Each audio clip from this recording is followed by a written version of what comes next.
Namaskar. Sunday DGIs are always a look at the markets the last week and what to expect the next week and where are the big pictures or what are the big numbers indicating for the future. As always, I'm joined by my co-host Sridhar Chityalaji. Sridharji, Namaskar and welcome to P Guru's channel. Namaskar, good morning or good evening to you, wherever you are. And a happy Diwali to everybody. It's happy Diwali on Monday in United States. I'm sure it is the same probably in India as well. Yes, absolutely. Happy Deepavali to everybody. And let's start straight with the market, Sridharji. Here we go. Yes. We'll start with equities. We saw the markets right through last week. A little bit chirpy, but overall, last week finished pretty good. And Friday, we ended with about 750 points up. That's 2.57% on the Dow Jones. And you saw consistently S&P and NASDAQ up. These are all based on solid earnings from both tech sector and the financial services sector, and some of the other companies reported positive earnings. We didn't see the impact of that in Europe, particularly the DAX, but some of that cascaded into FTSE and the Shanghai markets. The Nikkei is suffering from the effects of the dollar yen, which we will touch on the currency side. But overall, the markets went up as far as last week is concerned on positive earnings and also positive consumer sentiments. On the bond market, it was again chirpy. The bond market, the 2-year as well as the 7-year, when we will touch on that. We found that it reached pretty high levels, and then there was a talk in the markets that possibly because of the recessionary situation, the rate hike may be a little bit deaccelerated, which brought the 10-year yield down to 4.2% or 4.219%. Then the 5-year and 7-year hanging around the same numbers. But much we would know over the next course of the 2 weeks based on the inflation numbers and what happens. But generally, there seems to be some kind of a rumor, whether it is political or otherwise, we don't know. But there was a rumor which indicating that the Fed may deaccelerate the hike in the rates. That's what you saw in the bond market. The oil markets, though it says unchanged, it was unchanged on Friday. The Brent moved up, as well as the West Texas crude also moved up by about 1%. The reason being two factors. One is there is OPEC cuts that are coming in, 2 million barrels a day. That is almost imminent. And the escalating war in Russia and the imminent threat of further cuts in oil supplies to the Europe. So that is what you're witnessing, and we may see little more hikes. And it can only go down by only one factor: if there is a general demand suppression as a result of recessionary trends, then you may say the oil market going down. But right now, supply side issues is creeping in, and that is where you are seeing the Brent as West Texas crude both being up. The currencies. Well, I think that on the story about currencies is about the US dollar and the rates. The big news on the currency side is the Japanese yen, which you saw 147 after the central bank of Japan intervened. On Friday, the rates went as high as 152 yen to a dollar before the Japanese Bank of Japan intervened to bring the rate down. You can see the euro to US dollar is 98. The British pound to US dollar is hanging around, and the euro to British pound as well has taken some hit. So there is a consistent trend as a result of the rising interest rates, which feeds into the respective currencies' exchange rates. Before we go to the next question, next set of commodities, Sridharji, I have a couple of questions. Sure. Let's take a look at the FANG sector. These companies have been making money hand over fist for the last 10, 15 years. Every year, every quarter, growth. And at the slightest downturn, They are cutting, slashing jobs left and right. Sir, there must be a lot of projects for which these people were hired, and the hiring process is pretty difficult. Very difficult to get into all these fine companies. I mean, you can talk about wokeness and equality, fairness, and all that. Go and look at that selection process. The best of the best of the best of the best. Only those even get interview calls. I'm just trying to tell the reality to many of us. But inside they become woke. That's a different matter. My question to you, sir, is why is this knee-jerk reaction that slightest downturn, all these companies start laying off? Well, I think it's a great question. If you recall, some time ago, we were to study these the FANG companies and do a company by company analysis. It's a very interesting question, and you need to deep dive into the way the cost structures are organized within. Doesn't matter whether it is Facebook or Apple or Google or maybe Amazon is an exception, and Netflix. There is a considerable number of contract workers employed by these companies. So when you talk about 52 to 53%, sir, 52 to 53% of the total headcount. you just answered my, you set the context, you answered the question. That's where the problem is. So they can chop and change. Whenever they said they're laying off, they're probably laying off, 3 to 4% or 5% or 10%, as the case may be. But clearly, where they're taking the costs out is a very interesting accounting concept where you have 53% of your people are contract resources and you charge all of that as an expense. And yet these people they don't need to pay, Social Security. They don't need to pay Medicare. They don't need to pay any of these other things. It's all charged as part of the expense account. But anyway, be as it may, they are riveting and driven by only one thing, which is namely stock market price. So we are talking about a very interesting kind of economic model that has funneled and fueled the growth of these specific companies. Probably one of the days we will do at least a couple of companies and do an analysis on one of the market shows. I think that's where you are seeing this issue prop up, Shriji. Absolutely. Thank you so much, sir. And as always, you get a little bit more than what you are expecting in our markets update. Let's go back to commodities, please. Yes. We saw uptick in gold prices as a result of whenever the rates kind of come down, then there is an asset allocation shift from T-bonds or US dollar to gold. So the uptick, whether it is momentary or temporary, you have seen the gold price coming up to about, it went up by about 2%. But remember, this is way down from 1750s we were just not too long ago. And look at crypto. Sridharji, when do you think Bitcoin is going to dust itself up from the 19,000 range, sir? It's very interesting as to how people look at the cryptos. The reason I just brought it up is I looked at what was the market cap of the crypto market in 2020, 2021, and as we look at 2022, Friday, October 21st. Well, the market cap of the crypto was somewhere around the 850 billion or 860 billion when you look at December 31st, 2021.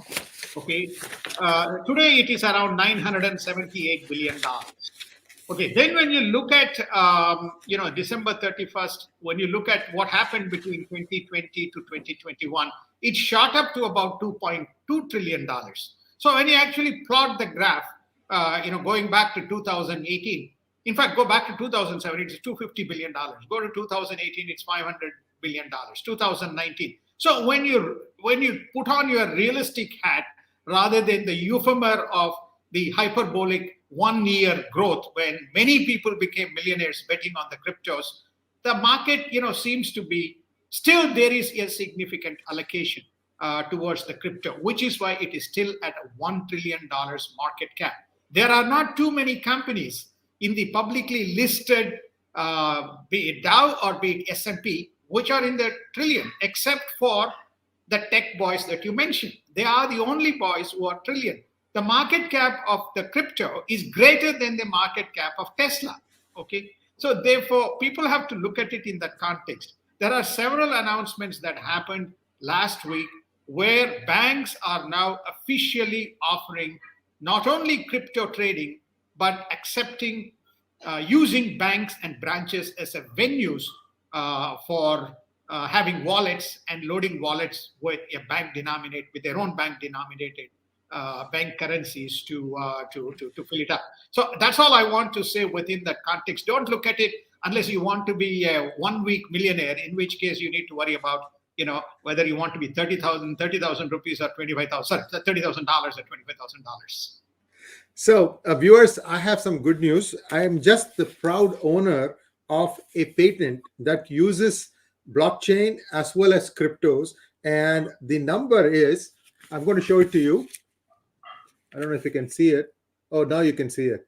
Yeah. Can you read it, sir? Yes. US 11,475,476.B2. Dated October 18th. Congratulations to you. Thank you, sir. It is 420. Last three digits is 420, but this is not a 420 idea. I'm going to talk about this just for a few minutes, explaining the significance of this patent, because it ties in the current, fiat currency, cryptocurrency, and a revolutionary idea that we came up with. This one has about 16 or 17 derivative applications also, Sridharji. Who knows if Ganesha Icha, all of them might turn out to be patents. So I'll be suddenly again adding a lot of patents. But anyway, that I'm digressing. But the point I'm trying to make is both of us have been kind of clear about this, that crypto has its uses, its advantages, and you will see some of those things, how we have visioned it in this patent application. And I'll do a separate section on that. Sridharji, thank you so much. Let's go to the next one, please. Right. I think that we covered the crypto. So we have covered all the essential market segments. Starting with equities, bonds, oil, currencies, commodities, and crypto. So giving you the broad overview of what we have seen in the last week, and the positive news is, I mean, if I have to summarize, what's the key message last week? One, there was positive momentum in last quarter's earnings. Still, the forward earnings, we will come to that when we talk about week ahead. So last week, many companies which reported earnings, especially in the banking, and even Meta and Netflix added 2.4 million subscribers. So the key message is they all showed earnings. Consumer sentiments, American Express, and JP Morgan, and there's one more institution which escapes my mind. All of them showed there is a positive movement. Here, I just, coming from the banking industry and having managed cards businesses, I can say something to you. We always look at dollar value. We don't look at transaction. When relative to the corresponding quarter last year, sequential quarter, we look at what the dollar value. Remember, we go back to your reference inflation chart. The airline prices up 46%. The food prices up somewhere close to 30% or 34%. Look at the dollar cost increase in rents. Look at the dollar cost increases in food items. All these items are typically charged on a credit card. So therefore, you may not be buying more kilos or more what you call tons of stuff. But what the is transaction cost stays the same, and that makes the money for them. Correct, exactly. So the dollar value, so consumer continues to still spend money, which is again a positive sentiment. I have seen some of the videos that was sent to me from India, which used to show that the Diwali sales and the Dhanteras gold sales and silver sales. That simply shows that economic cycles don't seem to matter for some of the people who are in the market to buy. So that's the second number. The third number is obviously whether it is, as I mentioned to you, whether it is political, the rate hike. So these are some of the numbers that played out last week, sir. Thank you so much. And viewers, here is a teaser for my patent idea. Here you go. So this is the patent idea is that it's a personal ATM in your mobile device, and how this can be achieved. So I'm going to be talking about this as a separate section. I just wanted to show you guys a teaser for what it's going to be. Thank you very much, Sridharji. Again, see, we keep reiterating this. Now we are very, very happy to say that Sridharji's DGI, which I just ask questions. I'm a guy who gets the third downs. He does the hard bulk first down and second down. This is American football parlance. You understand what it is. So, this is now beginning to get traction, but we would like it to triple. Right now, we are averaging around 8,000 views per episode. I think sometimes we even cross 10,000 per episode, but this should be really reaching 50,000. A lot of things that Sridharji has predicted have turned out to be right. My predictions don't always go right, but don't take my word for it. This is Sridharji's show. Like I said, I'm just doing the third downs. Thank you once again, Sridharji, and we'll be back again tomorrow with the daily global insights as well as what is happening in China. The die has been cast. Now Xi Jinping has vanquished every known rival, and even the ones who are dreaming about it, even those people he has taken out. So last stop, just touch upon this, sir. Looks like the ejection of Hu Jintao took place after the global press was allowed in. So this was for the world. It is. What he is demonstrating, he's showcasing to the world that he's prepared to insult the former president and former general secretary of the Communist Party, who handed him and selected him to be the next general secretary and the president. He is prepared to send him the marching orders in the most unceremonious manner, and trying to make a case to the world that anybody who dares him will face such consequences. My view is very simple. The man who uses the sword will perish with the same sword. So something will happen over the next few years. The last word is not written, but it was the most despicable act of a sitting president and the general secretary in front of the world. People have been trying to make sense of what he said to Xi Jinping as he was being whisked away. And many have said that Hu Jintao is supposed to have said, "You are destroying everything." Your thoughts, sir? Well, I think that's first. And then he did not stop there. He went to Li Keqiang and touched on his Li Keqiang's shoulders. Yes. And Li Keqiang and just waved his hand and sent him away. He must have told Li Keqiang, "How can you accept this? How can you accept this? We are all Politburo members, and this is unacceptable." Something along those lines. He looks very shivered. He didn't want to go. He did not want to go. He was grabbing onto the papers of Xi Jinping also. He was trying to grab his papers. No, I think we are in for very, very troubled times, Sriji. Thank you very much, Sridharji. And again, a lot of thoughts about, who is China going to attack, India or Taiwan? And many are saying now that it is India that's going to be attacked, that too from two sides. Well, we have to be braced for that. We'll be the first ones to tell you.